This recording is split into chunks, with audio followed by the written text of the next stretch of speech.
আমাকে একটা আপু কমেন্ট করেছে কলমি P28 প্লাস এই স্মার্ট ওয়াচে ফেসবুক মেসেঞ্জার হোয়াটসঅ্যাপ এই নোটিফিকেশনগুলো আসে না। এর জন্য আমাকে কমেন্ট করেছে যে কিভাবে আসবে সেটার একটা ভিডিও তৈরি করার জন্য।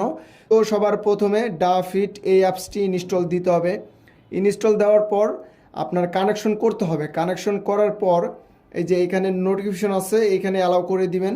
অ্যালাউ করে দেওয়ার পর এই যে ফোন এটাও অ্যালাউ করে দিবেন, সব কিছু অ্যালাউ।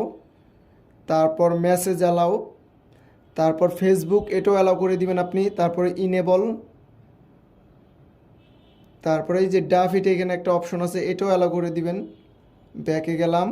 তারপর টুইটার, হোয়াটসঅ্যাপ, স্কাইপ, ইনস্টাগ্রাম এগুলো যা যা দরকার আপনি সবগুলো অ্যালাউ করে দিবেন। তারপর যদি ব্যাকে যাই, এখন কিন্তু আমার অলরেডি অ্যালাউ করা হয়ে গেছে, তার মানে সব নোটিফিকেশন আসবে। তারপরও আমার যেটা আরও একটা কাজ আছে সেটা হচ্ছে এটা আমি মিনিমাইজ করে ফেললাম। করার পর উপর থেকে সোয়াইপ করব, করে ব্লুটুথে গিয়ে সার্চ দিব। ব্লুটুথ এটাতে আমি সার্চ দিব। দেওয়ার পর আমার কিন্তু কলমি P28 প্লাস ফোন এটা কিন্তু কানেক্ট করতে হবে। আপনাদেরও কিন্তু কানেকশন অটোমেটিক হয়ে থাকবে, বা এইখানে এসে সার্চ দিবেন, তাহলে এই নামটা পেলে আপনারা কানেকশন করে ফেলবেন। তারপর এই যে এইখানে একটা আইকন আছে উপরে, এই আইকনটাতে ক্লিক করবেন আপনি।